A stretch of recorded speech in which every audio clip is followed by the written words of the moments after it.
And that was the big thing a lot of people never realized about Barack Obama, was the talk. That's what really gave him the edge.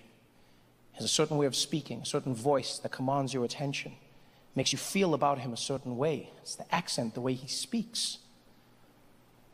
And I don't know how many people realize this, but Nelson Mandela had the same thing. Yeah. See, the thing Barack Obama has in his voice, that is the voice of a first black president. Now, a lot of people didn't notice that because he was the first and last first black president of the United States. So you wouldn't know to compare. I'm lucky in that I've gotten to be, I've gotten to live in the country of two first black presidents, namely Nelson Mandela and Barack Obama. So I know what I'm talking about. They both have that thing. It's just difficult to hear because Nelson Mandela is obviously South African and he was older, but they both had that thing in the voice. When Nelson Mandela would speak, a room would silence. You could feel the energy. I believe that every person, regardless of the color of their skin, should have equal rights, and they may never be taken again. To those who would seek to oppress, I say to you, never and never again. And the people would lose their minds. The people would feel the chills because he had that thing. Like Nelson Mandela was destined for greatness because of that voice. He could not be a normal man with a voice like that. You can't do normal things with that voice. You are destined for greatness. You can't just be running around in the streets and a Kit Kat, please. No. It's so unique. You can't be silly. What are you making, prank phone calls? Who the hell is this? I'm not telling you. It just doesn't work. I remember when Nelson Mandela was still alive and he would tell jokes at press conferences and events and no one would laugh. Because everyone thought a man who had been in jail for 27 years couldn't make a joke. And yet he still did. He still kept what was him. But it was partly because of that voice. He would tell the joke and it would just sound too epic for people to laugh. Everything he did, it'd just be like, knock, knock. He'd be like, let him in. No. You must say, who's there? He is so right. We've always got to ask, who's there? Who's here? Who are we? Oh my God. It was because of that voice. The first black president voice. And I'll never forget the day I saw a picture of Barack Obama meeting Nelson Mandela for the very first time. It's a beautiful image, and it's of the two men in silhouettes. In Chicago, Nelson Mandela sitting in a chair, Barack Obama leaning over him. And this was way back in the day. This was before Barack Obama was a blip on the presidential radar. He was a junior senator. Not many people knew his name. Back then, he was driving around in his own car, no motorcade, had his aide with him. And that day, they heard Nelson Mandela was going to be in Chicago meeting people. Barack Obama wanted to meet him his whole life. And so he rushed over there. And he was the last person Nelson Mandela saw, the last person he saw that day. And I always imagine Nelson Mandela was sitting in the room, and his assistant came over. She was like, Mr. Mandela, I know we said we are done, but unfortunately, there's just one person who would like to meet you, sir. I was like, Zelda, I'm so tired. Can we leave? No, I know you want to leave, Mr. Mandela, but there's a young man that you really need to meet. His name is Barack Hussein Obama. Barack Hussein Obama. He's American. Yes, that's correct. He's going to have a tough time. Where is he? He's right outside the door. Okay, show him in. Show Barack in. Okay, I'll be right back. And she went over to the door. She's like, Mr. Obama, Mr. Mandela will see you now. And Barack walked in. He was super excited to meet his idol. Nelson Mandela was sitting on the chair. He looked over. Young Barack, how are you? And Barack was like, oh man, Nelson Mandela, man, this is the craziest day of my life, man. I can't believe this shit right now. I can't believe I'm meeting Nelson Mandela for the first time, man. Oh man, I waited my whole life for this moment. I'm like, I won't be just like you, man. I read your books, man. I saw what you were doing in prison. I was like, I'm gonna be the first black president of America. I'm gonna do the same things you did, man. I'm gonna win those votes, and I'm gonna be the first black president of America. And Nelson Mandela was like, not with that voice.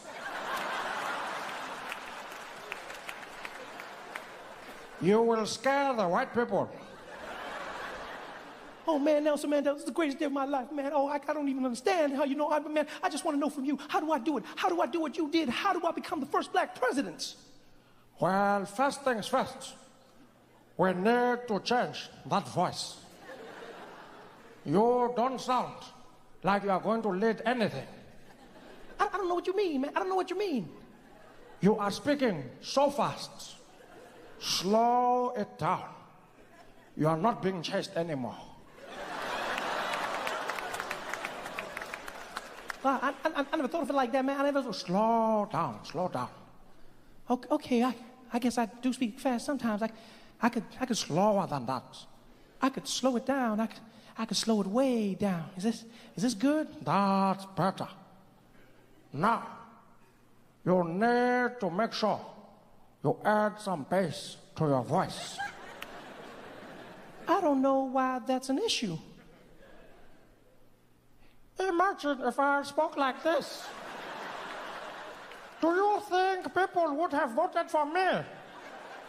No, I would still be in jail. Bring some bass. Okay, I could try to I could try to bring some bass. Is that Lower than that.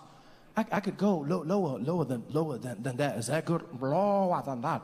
Lower, way down. I could keep it here. I can keep it here. That's better. Now, very important. To be a first black president, your pacing must be powerful. Every word must seem like the last you will ever speak. Wow, that's powerful, Mr. Mandela. Let me try to speak like that. Does that work? That's good. Very good. I can feel it. Yes, now for the magic touch. To be first black president, you need to have the husk.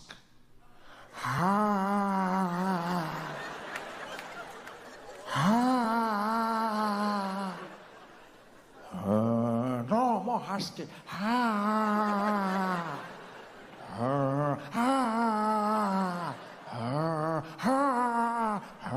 That's it, you are getting it now. That's it. I think you've got it. Now repeat after me. America. America. No, the husk. Bring the husk back. America.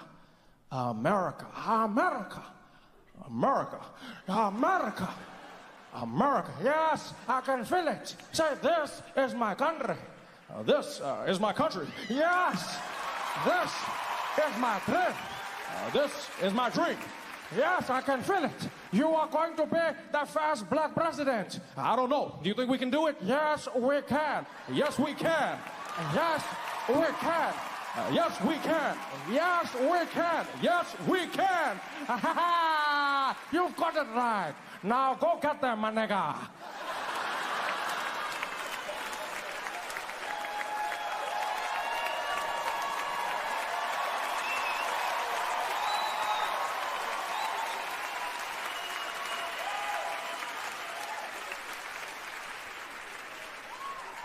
At least I like to think that's how it went down.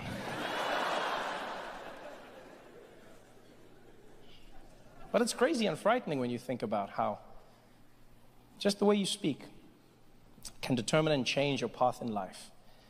We still do it today. It's the reason half of the world has immigrant problems. It's not really immigrant problems. It's the fear of something that is different. Because when people say they don't like immigrants, most of the time they're not referring to immigrants who look and sound like them. They're talking about immigrants who speak differently, who look different. You know, because an accent comes with a connotation. You think you know if someone is smart or stupid because of their accent. And yet the truth is an accent is not a measure of intelligence. It's just someone speaking your language with the rules of theirs. Accents have connotations. We cannot deny it. Look at the French. We all believe that the French are romantic. Why? Because of their accents. They've got that thing.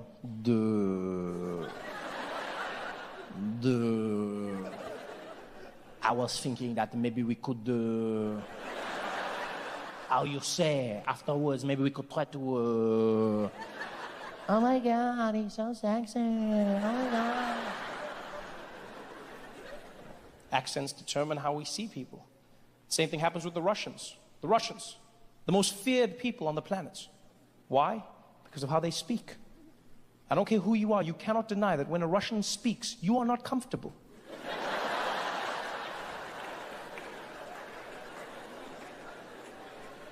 As soon as they open their mouths, yeah, go to kill you, break you. I destroy your family. Even if they say nice things, it still sounds menacing and dangerous. Yeah, fluffy rabbits and teddy bears. Happy Valentine's Day. Sounds like a threat. You don't mess with the Russians. I don't care who you are, where you are in the world, you do not mess with the Russians because of that accent. All of us in the world are afraid of the Russians. They do that thing when they speak. It strikes fear into the hearts of men. And you see it every single day. Look at what happened at the Olympics. We found out that the Russians have been doping for the last 4 or 5 Olympics. Olympic Committee banned them, confidently as well, while they were in Zurich. We here at the Olympic Committee feel that Russians may no longer participate in the Olympic Games due to their doping practices. And they are now hereby uninvited from the Games in Rio and banned hitherto and into the future. Thank you very much. And the Russians were like, what did you say? Well, the truth is, you know, the Olympics is for everybody, yeah? You can come when you want to. I mean, you know, who am I to ban you? Yeah, this is for all of us. Okay, I see you in Rio. Okay, yeah, wiedersehen, bye-bye. Everyone's afraid of the Russians. You see it when it comes to geopolitics. Look at what happened in the Ukraine. Russia took a piece of another country, annexed Crimea, no provocation, no reason. Out of nowhere, the Russians were just like, yeah, I like. And the whole world, what did we do?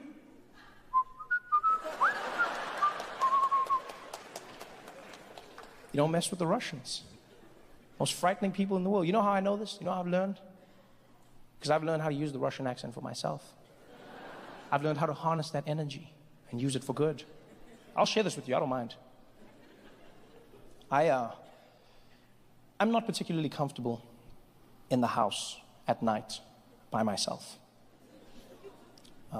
What I'm trying to say is I'm afraid of the dark.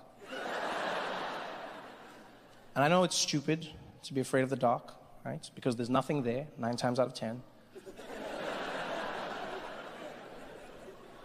But what happens is I'll be sleeping, and in the middle of the night, I'll be woken up by the need to pee. And whenever that happens, I'm always faced with the eternal dilemma. When I go to the bathroom, do I turn the lights on and lose my sleep? Or do I leave the lights off and shit myself? I never know which one to go with. But what I started doing now is I leave the lights off. And when I go to the bathroom, I just speak to myself in a Russian accent. And it sounds crazy, but I feel safe. I feel like I'm the most dangerous thing in the night. You'll find me at 3 a.m. barefoot walking to the toilet like, yes, big boy, go to make a pee-pee. No trouble over here, it's potty time. I feel safe. I feel like even if there's a monster under the bed, I'll be like, is that a Russian? There's just something about that Russian accent. It made me realize, ladies, every single one of you in this audience needs to learn a Russian accent. Because you read stories all the time. I talk to my female friends all the time, my family members. And women are constantly under assault. Women are living a life of being vulnerable, walking through the streets, men catcalling, in the office place, people groping, feeling like they have ownership of the female form. And I know, ladies, we can't solve this tomorrow, but if you learn the Russian accent, half of those problems would disappear.